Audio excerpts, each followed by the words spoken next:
Looney Tunes is best known for its slapstick, pop culture references, as well as fourth wall breaks.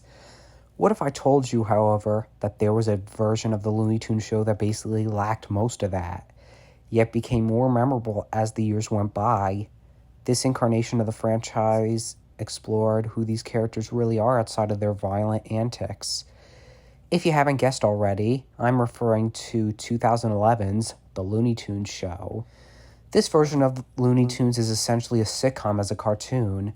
It revolves around Bugs Bunny and Daffy Duck as roommates dealing with the oddities around them. Bugs Bunny is often shown as the voice of reason, whereas Daffy Duck is simply a complete narcissist. He often screws Bugs' plans, but ends up getting some kind of comeuppance. Supporting characters include Speedy Gonzales, Porky Pig, Tina Russo, and most notably, Lola Bunny. We all know Lola in Space Jam, but she was merely fan service in that movie. Here, though, she brings comedy into the sitcom for her quirkiness and ignorance. I also like her design in the show, especially her larger teeth. As for contents of the show itself, there's a lot of subtle and dry humor that rarely happens in the original Looney Tunes. It's basically all about personality rather than action. A very interesting new direction because we now explore how the characters really act around others. Lola is goofy, Tina is sassy, and Porky suffers. They harass them or offend them in very weird ways. I often find their antics really hilarious, and I never thought I would find myself so happy when watching it. I was actually very interested about checking out on the characters' relationships, even though the show wasn't explicitly romantic. I'd like to talk about how episodes are set up. Normally, when a sitcom has many characters, C plots and D plots are added onto the A plots and B plots. What the Looney Tunes show does instead to accommodate its characters, aside from the two storylines, is include merry melodies, 90-second songs featuring the rest of the ensemble, Pepe Le Pew, Marvin Martin, Sylvester J. Cat, and the Gophers. This was pretty clever of an idea in my opinion, because if you had, let's say, 5 storylines per episode, everything would feel imbalanced and incoherent. With the merry melodies, you get a nice breather from the main storylines by seeing another character for a brief minute or two.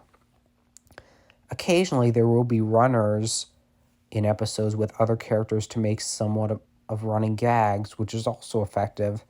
My favorite is when Sam changed his appearance due to Daffy's hateful email. I kind of get anti-sitcom vibes from it at times due to how bad of people, such as Daffy, are. They do horrible things to people, and sometimes they become completely ambivalent to it as the storyline oddly closes. Like that time that Daffy lied to Porky about having a kidney disease to get money for a boat instead of surgery.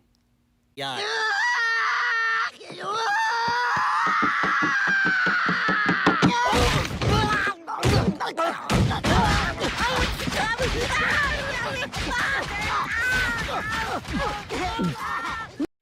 Ambivalence! This is kind of like the original cartoon short, except here the events are prolonged and more explicit. Even so, it is entertaining in a different way from normal shows or cartoons.